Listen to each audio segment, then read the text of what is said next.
আজি আপোনালোকৰ লগত মই অন্য এটা খবৰ শ্বেয়াৰ কৰিম। বিশেষকৈ আজিৰ খবৰটো হৈছে সদৌ অসম সন্মিলিত তীৰ্থ মঞ্চৰ এটা গুৰুত্বপূৰ্ণ সভা অনুষ্ঠিত হৈছিলে আপোনাৰ 6 এপ্ৰিল তাৰিখে, আৰু সেই সভাত আমাৰ সদৌ অসম সন্মিলিত তীৰ্থ মঞ্চই কি সিদ্ধান্ত গ্ৰহণ কৰিলে সেই বিষয়ে আপোনালোকৰ লগত শ্বেয়াৰ কৰিম। আপোনালোকে স্কিপ নকৰি সকলোৱে আমাৰ ভিডিঅ'টো চাই থাকিব, আৰু এতিয়ালৈকে যদি আমাৰ চেনেলটো ছাবস্ক্ৰাইব কৰে কাইণ্ডলি ছাবস্ক্ৰাইব কৰি দিব, আৰু প্ৰতিগৰাকী টিউটৰবোৰে যাতে নেকি এইখিনি খবৰ পায় আপোনালোকে শ্বেয়াৰ কৰি দিব। আৰু নিশ্চয় আপোনালোকে জ্ঞাত যে যোৱা 6 এপ্ৰিল তাৰিখত সদৌ অসম সন্মিলিত তীৰ্থ মঞ্চৰ এটা গুৰুত্বপূৰ্ণ বৈঠক অনুষ্ঠিত হৈছিলে, আৰু সেই সভাত আপোনাৰ এলফিৰফা কলেজলৈকে সকলোবিলাক টিউটৰে তাত যোগদান কৰিছিলে বা অংশগ্ৰহণ কৰিছিলে, আৰু তাত তেখেতসকলে এটা বিশেষ সিদ্ধান্ত লৈছে, যিটো সিদ্ধান্তৰ জৰিয়তে হয়তো আমাৰ টিউটৰ ছাৰ বাইদেউসকলৰ সমস্যাখিনি সমাধান হ'ব পাৰে নেকি। আৰু তেখেতসকলে জনোৱা মতে সেই সিদ্ধান্তত কি গ্ৰহণ কৰিছে সেই আপোনালোকৰ লগত মই শ্বেয়াৰ কৰিম। আপোনালোকে স্কিপ নকৰি সকলোৱে ভিডিঅ'টো চাই থাকিব।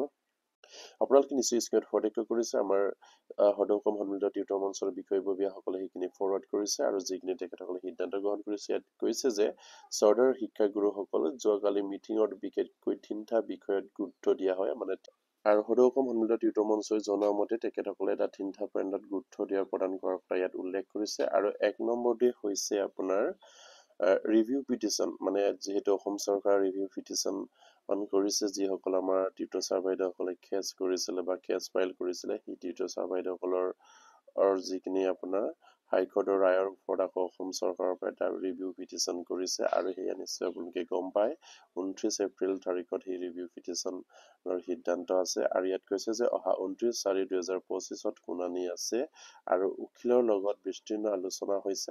আৰু কেছটোত জোৰদাৰ ডিফেন্স দিবলৈ, আৰু উকিলৰ মতে চৰকাৰৰ ৰিভিউত জিকিব নোৱাৰে, বহুতো কেইটা শুনানিৰ পিছতহে ভেৰিডিকেট দিছে আদালতে, আৰু শুনানিৰ সময়ত সেইবিলাক পইণ্টৰ ওপৰত আৰ্গুমেণ্ট হৈয়ে ৰায় হৈছে। ইয়াত নিশ্চয় আপোনালোকে স্ক্ৰীন প্ৰত্যক্ষ কৰিছে, যিহেতু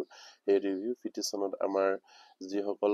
কেছ ফাইল কৰিছিলে তেখেতসকলৰ যিসকল উকিল তেখেতসকলে ধৰিছে, সেই উকিলৰ মতে আমাৰ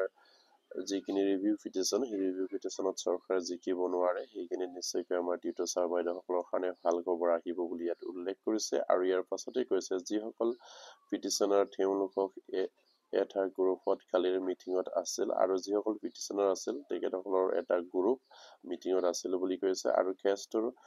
পাৰ্টি কেইবাটাও আৰু বিভিন্ন গ্ৰুপৰ উকিলৰ বেলেগ বেলেগ, আৰু সকলোৱে আৰ্থিক সাহায্য বিচাৰিছে, আৰু আমাৰ সভাৰ সিদ্ধান্ত অনুযায়ী আমি চেণ্ট্ৰেলি এটা এমাউণ্ট দিম, যিটো হ'ব গ্ৰুপটোৰ সমানে বগাই ল'ব বুলি ইয়াত উল্লেখ কৰিছে। আৰু যিসকল আপোনাৰ কেছ ফাইল কৰিছে সেইসকল আপোনাৰ গ্ৰুপবিলাকক আমাৰ সদৌ অসম সন্মিলিত তীৰ্থ মঞ্চৰ পৰা এটা এমাউণ্ট দিয়াৰ কথা তেখেতসকলে ভাবিছে, আৰু সেইখিনি তেখেতসকলৰ মাজত যিসকলে কেছ ফাইল কৰিছে, কাৰণ কেছ ফাইল কৰা বা হয়তো বিভিন্ন গ্ৰুপত হৈ তেখেতসকলে কেছ কৰিছে, আৰু সেই কেছ কৰা ফাইলবিলাকৰ কেছ খেলা গ্ৰুপবিলাকক তেখেতসকলে সেইখিনি এমাউণ্ট বগাই ল'বৰ কাৰণে তেখেতসকলে প্ৰদান কৰিব পৰাৰ কথা ইয়াত উল্লেখ কৰিছে। আৰু ইয়াৰ পাছতে কৈছে যে আমাৰ সভাৰ সিদ্ধান্ত অনুযায়ী আমি চেণ্ট্ৰেলি এটা এমাউণ্ট দিম, গ্ৰুপত সমানে বগাই ল'ব বুলি ইয়াত উল্লেখ কৰিছে। আৰু দ্বিতীয়টোৱে হ'ল চৰকাৰৰ ফালৰ পৰা বৰ্ধিত হাৰত এটা ফাইল ফাইনেন্সত গৈছে, কিন্তু ফাইনেন্সত ৰিভিউ পিটিশ্যনাৰ আৰু পজিশ্যনটো চাইহে সিদ্ধান্ত ল'ব। আৰু এটা 2 নম্বৰ কথাটোৱেই হৈছে আপোনাৰ চৰকাৰৰ ফালৰ পৰা বৰ্ধিত হাৰত ফাইনেন্সলৈ এটা আমাৰ দৰমহা বৃদ্ধিৰ সংক্ৰান্তত এটা ফাইল গৈছে বুলি কৈছে, কিন্তু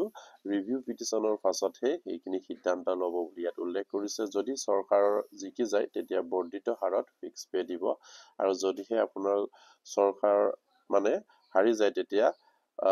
আপোনাৰ হয়তো চৰকাৰ জিকিলে আপোনাৰ বৰ্ধিত হাৰত আমাক যিখিনি আপোনাৰ দৰমহা দিব লাগে সেইখিনি দিব, আৰু চৰকাৰ যদি হাৰি যায় তেনেহ'লে হাইকোৰ্টে ৰায় প্ৰদান কৰাৰ মতেই হয়তো আপোনাৰ স্কেল পে প্ৰদান কৰিবলৈ চৰকাৰে বাধ্য হোৱাৰ কথা ইয়াত উল্লেখ কৰিছে। আৰু ইয়াৰ পাছতে কৈছে যে আৰু তেতিয়া পে স্কেল দিবলৈ বাধ্য হ'ব বুলি ইয়াত উল্লেখ কৰিছে, যিহেতু আপোনাৰ চৰকাৰে যদি দিয়ে তেনেহ'লে আমাক বৰ্ধিত হাৰত ফিক্স পে দিব লাগিব, আৰু আমি যদি আমাৰ টিউটৰ ছাৰ বাইদেউসকলে যদি জিকে তেনেহ'লে পে স্কেলত দৰমহা প্ৰদান দিবলৈ বাধ্য হ'ব বুলি ইয়াত উল্লেখ কৰিছে। আৰু ইয়াৰ পাছতে কৈছে যে এই ফাইলৰ পৰা আমি ৱেইট কৰিব লাগিব, আৰু সেই ফাইলটোৰ কাৰণে আমি ৱেইট কৰিব লাগিব অহা 29 এপ্ৰিল তাৰিখলৈকে। আৰু তৃতীয়টো হ'ল আমি যিহেতু সন্মিলিত তীৰ্থৰ মঞ্চত নতুনকৈ জইন কৰিছোঁ, এতিয়াৰ পৰা সন্ধাৰ বাবে প্ৰয়োজনীয় পুঁজিৰ ব্যৱস্থা কৰাত আমাৰ কলেজৰ টিউটৰৰ ফালৰ পৰা সাহায্য লোৱা হ'ব বুলি ইয়াত উল্লেখ কৰিছে বিশেষকৈ এইখিনি আপোনাৰ কলেজ টিউটৰ ছাৰ বাইদেউসকলৰ তেখেতসকলৰ সিদ্ধান্ত কাৰণ আমাৰ যিসকল কলেজ টিউটৰ ছাৰ বাইদেউসকল আছে তেখেতসকলে নতুনকৈ সদৌ অসম সন্মিলিত টিউটৰ মঞ্চৰ লগত জড়িত হৈ আছে আৰু সেইবাবে তেখেতসকলৰ ফালৰ পৰা যিখিনি এই ডনেশ্যন হয়তো কালেকশ্যন কৰাৰ কথা উল্লেখ কৰিছে আৰু সেইখিনিক লৈ তেখেতসকলে হয়তো আমাৰ যিসকলে কেছ ফাইল কৰিছে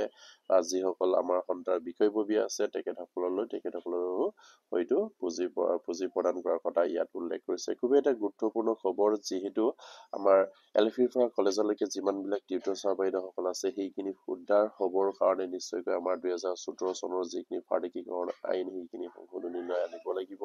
আৰু সেয়া যদি অসম চৰকাৰে বাধ্য কৰাবলৈ হ'লে আমি এলফিৰ পৰা কলেজলৈকে একেলগ হ'ব লাগিব আৰু তেতিয়া নিশ্চয়কৈ আমাৰ অসম চৰকাৰে সেই 2017 চনৰ যিখিনি ফাৰ্টিকীকৰণ আইন সেইখিনি সংশোধনী হ'বলৈ বাধ্য হ'ব আৰু যিসকল টিউটৰ ছাৰ বাইদেউসকলে অলৰেডি কেছ ফাইল কৰিছে তেখেতসকলৰ যদি ৰিভিউ পিটিশ্যনত যদি আমাৰ টিউটৰ ছাৰ বাইদেউসকলে যদি জিকি যায় তেনেহ'লে নিশ্চয়কৈ আমাৰ টিউটৰ ছাৰ বাইদেউসকলক এলফিৰ পৰা কলেজলৈকে পে স্কেল দিবলৈ অসম চৰকাৰে বাধ্য হ'ব আৰু সেয়া নিশ্চিত আৰু যদিহে আমি কেনেবাকৈ কেছত হাৰিও যাওঁ তেনেহ'লে বৰ্ধিত হাৰত ফিক্স পে অসম চৰকাৰে প্ৰদান কৰিব লাগিব আৰু ইয়াৰ পাছতে হয়তো আমাৰ যিসকল নতুনকৈ সদৌ অসম সন্মিলিত টিউটৰ মঞ্চ গঠন হৈছে সেই সন্তাৰ বেনাৰতে নিশ্চয়কৈ পৰৱৰ্তী পৰ্যায়ত তেখেতসকলৰ এটা সিদ্ধান্তত উপনীত হৈ নিশ্চয়কৈ আমাৰ সমস্যাখিনি সমাধানৰ হকে তেখেতসকলে ওলাই আহিব বা এটা পথ বিচাৰিবলৈ বাধ্য হ'ব আৰু যিহেতু অসমৰ যিমানবিলাক কলেজ টিউটৰ ছাৰ বাইদেউসকল আছে তেখেতসকলেও নতুনকৈ সদৌ অসম সন্মিলিত টিউটৰ মঞ্চৰ লগত জড়িত হৈছে আৰু সেইবাবে আমাৰ কাৰণে ভাল খবৰ কাৰণ যিহেতু এলফিৰ পৰা কলেজলৈকে সকলো টিউটৰ ছাৰ বাইদেউসকলে যদি একগোট হৈ একেলগে যদি মাতো তেনেহ'লে নিশ্চয়কৈ অসম চৰকাৰে আমাৰ সমস্যাটো সমাধান কৰিবলৈ বাধ্য হ'বই আৰু নিশ্চয় আপোনালোকে গম পায় যদি আমি একতাৰে কাম কৰি যাওঁ আমাৰ সমস্যাটো সমাধানৰ এটা পথ পাম বা এটা গতি ল'ব আৰু বাককৈ যদি আমি আন্দোলন কৰি থাকো তেনেহ'লে নিশ্চয়কৈ আমাৰ সমস্যা বাগে থাকিব আৰু সেয়েহে অসম চৰকাৰৰ লগত যদি আলোচনাত মিলিত হ'বলৈ হয় তেনেহ'লে সদৌ অসম সন্মিলিত টিউটৰ মঞ্চৰ জৰিয়তে সেই সন্তাৰ আলোচনা হ'ব যিহেতু সদৌ অসম সন্মিলিত টিউটৰ মঞ্চত এলফিৰ বিষয়ববীয়াও থাকিব হাইস্কুলৰ বিষয়ববীয়াও থাকিব আৰু আপোনাৰ এম স্কুলৰো থাকিব ঠিক তেনেকৈ কলেজৰো থাকিব আৰু সেই সকলো পৰ্যায়ৰ টিউটৰ ছাৰ বাইদেউ বা কমেণ্টৰো থাকিব আৰু সেই সকলো পৰ্যায়ৰ টিউটৰ ছাৰ বাইদেউসকলে একগোট হৈ সদৌ অসম সন্মিলিত টিউটৰ মঞ্চৰ গঠন হৈছে আৰু সেই মঞ্চৰ জৰিয়তে আমাৰ যিহেতু 2014 চনৰ ফাৰ্টিকীকৰণ আইনখিনি সংশোধন কৰাবলৈ আমাৰ সেই সদৌ অসম সন্মিলিত তীৰ্থ মঞ্চৰ জোৰদাৰ হয়তো তেখেতসকলে প্ৰচেছ কৰিব আৰু সেইমতে আমি নিশ্চয়কৈ এদিন সফল হ'ম আৰু সেয়েহে প্ৰতিগৰাকী তীৰ্থ ছাৰ বাইদেউসকলে অকণমান ধৈৰ্য ধৰক যিহেতু বৰ্তমানলৈকে আৰু অকণমান আমি ধৈৰ্য ধৰিব লাগিব কাৰণ আমাৰ প্ৰাপ্যখিনি আমি পাবলৈ হ'লে নিশ্চয়কৈ আমাৰ ৰণসকলৰ যিখিনি নীতি নিয়ম সেইখিনি নিশ্চয়কৈ আমি সাল সলনি কৰিবলৈ লাগিব আৰু সেইমতে এতিয়া হয়তো আমাৰ সদৌ অসম সন্মিলিত তীৰ্থৰ মঞ্চই নিশ্চয়কৈ তেখেতসকলৰ